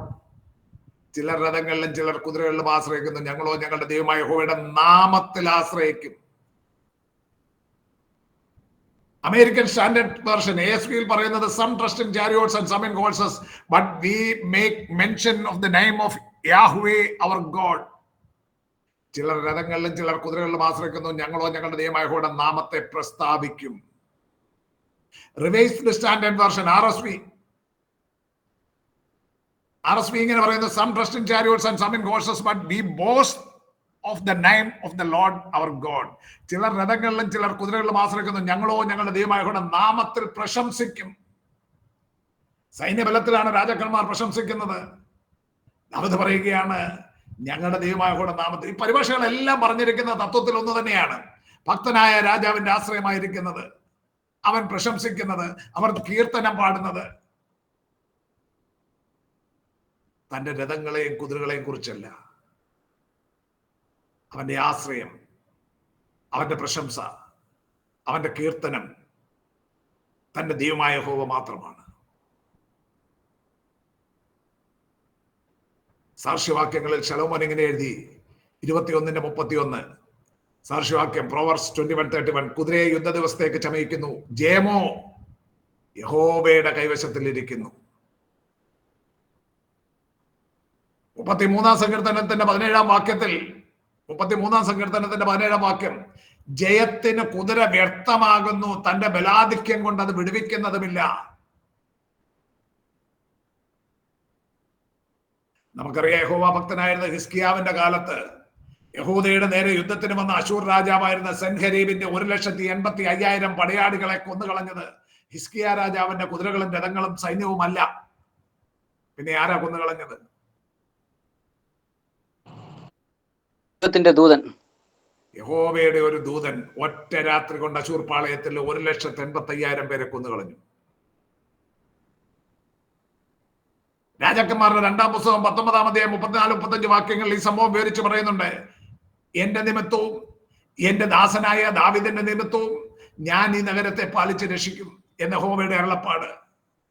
അന്ന് രാത്രി യഹോവയുടെ ദൂതൻ പുറപ്പെട്ട അശൂർ പാളയത്തിൽ 1,85,000 പേരെ കൊന്നു. ജനം രാവിലെ എഴുന്നേറ്റപ്പോൾ അവരെല്ലാവരും ശവങ്ങളായി കിടക്കുന്നത് കണ്ടു. ഇങ്ങനെ എത്രയെത്ര സംഭവങ്ങൾ. ഇസ്രായേൽ രാജാവായിരുന്ന ഫറവോനെയും സൈന്യത്തെ തകർത്തു. അമോര്യരുടെ രാജാവായ സീഹോനെയും ബാശാൻ രാജാവ് ഓഗിനെയും തകർത്തു. ഇസ്രായേലിന്റെ സൈന്യബലത്താലല്ല, അവരുടെ കുതിരകളും രഥങ്ങളും നിമിത്തമല്ല. ബഹുസഹസ്രം കുതിരകളും രഥങ്ങളുമുള്ള ശക്തന്മാരായ രാജാക്കന്മാരെ, സാമ്രാട്ടുകളെ തകർക്കുവാൻ ദൈവത്തിന്റെ ഭുജം അവർക്ക് വേണ്ടി നീട്ടി. അതുകൊണ്ട് പറയുകയാണ് നിങ്ങളുടെ ആശ്രയം ഭൗതിക കാര്യങ്ങളല്ല, നിങ്ങളുടെ ആശ്രയമായിരിക്കേണ്ടത് യഹോവയിൽ തന്നെ ആയിരിക്കേണ്ടതിന് രഥങ്ങൾ അനവധി ഉണ്ടാകരുത്. പുതിയ നിയമവിശ്വാസികളായ നമ്മളോട് പറയും നമുക്ക് വിദ്യാഭ്യാസം നേടുന്നതോ അധ്വാനിച്ച് ധനം സമ്പാദിക്കുന്നതോ ഒന്നും ദോഷമാണെന്ന് ഞാൻ പറയില്ല, കാരണം ബൈബിൾ അങ്ങനെ പറയുന്നില്ല. എന്നാൽ നമ്മുടെ ആശ്രയം നമ്മുടെ വിദ്യാഭ്യാസമോ നമ്മുടെ ധനമോ നമ്മുടെ പദവികളോ നമ്മുടെ ബന്ധുബലമോ ഒന്നുമായിരിക്കരുത്. നമ്മുടെ ആശ്രയം ദൈവമായ യഹോവ മാത്രമായിരിക്കണം. ഞാനിപ്പം 1 മിനിറ്റ് കൺക്ലൂഡ് ചെയ്യാം. ദാവീദ് ഇങ്ങനെ തന്റെ കീർത്തനം തുടരുന്നുണ്ട്. 20-ാം സങ്കീർത്തനത്തിലേക്ക് മടങ്ങി വരാം. 7-8 വാക്യങ്ങൾ. ചിലർ രഥങ്ങളിലും ചിലർ കുതിരകളിലും ആശ്രയിക്കുന്നു, ഞങ്ങളോ ഞങ്ങളുടെ ദൈവമായ യഹോവയുടെ നാമത്തെ കീർത്തിക്കും. അടുത്ത പദം ഒന്ന് ശ്രദ്ധിച്ച്, അടുത്ത വാക്യം ഒന്ന് വായിച്ച് നമുക്കൊന്ന് ചേർന്ന് പറയാം. അവർ കുനിഞ്ഞു വീണുപോയി, എന്നാൽ ഞങ്ങൾ എഴുന്നേറ്റ് നിവർന്നു നിൽക്കുന്നു. രഥങ്ങളിലും കുതിരകളിലും ആശ്രയിക്കുന്നവർ കുനിഞ്ഞു വീണുപോകും. യഹോവയിൽ ആശ്രയിക്കുന്ന നാം, യഹോവയിൽ മാത്രം ആശ്രയം വെച്ചിരിക്കുന്നുവെങ്കിൽ നാം എഴുന്നേറ്റ് നിവർന്നു നിൽക്കും. പ്രിയ സഹോദരങ്ങളെ, പുറകോട്ട് തിരിഞ്ഞു നോക്കിയാൽ ദൈവമാണ് നമ്മെ നിർത്തിയിരിക്കുന്നതെന്ന് നമുക്ക് തിരിച്ചറിയുവാൻ കഴിയും. യെശയ്യാ പ്രവാചകൻ ഇങ്ങനെ പറയുന്നുണ്ട്, 31:1, ഇസ്രായേലിന്റെ പരിശുദ്ധങ്കിലേക്ക് നോക്കുകയോ യഹോവയെ അന്വേഷിക്കുകയോ ചെയ്യാതെ സഹായത്തിനായി മിസ്രയീമിൽ ചെന്ന് കുതിരകളിൽ മനസ്സൂന്നി രഥം അനവധിയുള്ളത് കൊണ്ട് അതിലും കുതിരച്ചേവകന്മാർ ബലവാന്മാരാകിയാൽ അവരിലും ആശ്രയിക്കുന്നവർ കയ്യോ കഷ്ടം. ആ പ്രവചനത്തിൽ തുടർന്ന് എന്താണ് പറയുന്നത്? യെശയ്യാ 31:5 വാക്യം. യെശയ്യാ 31:5 വാക്യം ഒന്ന് വായിച്ചേ. അവിടെ പറയുന്നു, പക്ഷി ചുറ്റിപ്പറന്ന് കാക്കുന്നത് പോലെ സൈന്യങ്ങളുടെ യഹോവ യെരൂശലേമിനെ കാത്തുകൊള്ളും, അതിനെ കാത്തുരക്ഷിക്കും, നശിപ്പിക്കാതെ അതിനെ പരിപാലിക്കും. നമ്മെ കോരിത്തരിപ്പിക്കുന്ന വാക്യമാണത്. പക്ഷി ചുറ്റിപ്പറന്ന് കാക്കുന്നത് പോലെ സൈന്യങ്ങളുടെ യഹോവ നമ്മെ കാത്തുകൊള്ളും. ദൈവജനത്തിന് നൽകിയിരിക്കുന്ന വാഗ്ദാനം. ദൈവമക്കളെ, നാം എത്ര ഭാഗ്യവാന്മാരാണ്. ഇന്ന് ഈ ക്ലാസ് ഇവിടെ കൺക്ലൂഡ് ചെയ്യുമ്പോൾ ഈ വാക്യം നമുക്കൊരു ധൈര്യമായിരിക്കട്ടെ. ദൈവം അനുഗ്രഹിക്കട്ടെ. ആമേൻ പറഞ്ഞ സഹോദരി പ്രാർത്ഥിച്ചാട്ട്.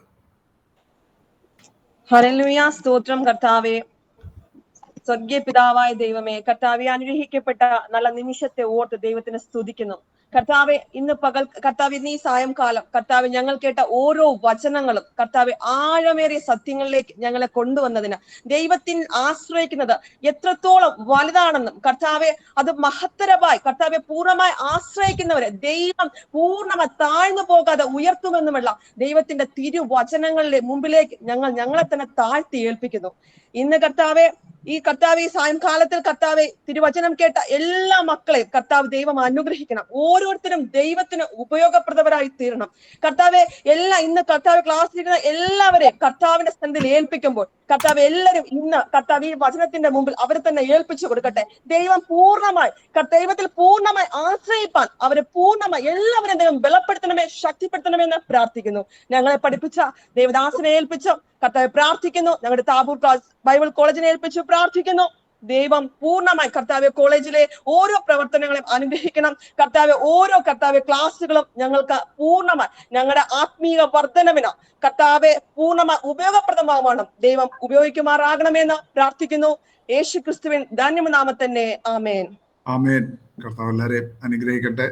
നമ്മുടെ താബോർ ബൈബിൾ കോളേജിലെ ഒരു പൂർവ്വ വിദ്യാർത്ഥിയായിരുന്ന സിസ്റ്റർ ഗ്രേസ് ജോണിന്റെ പിതാവ്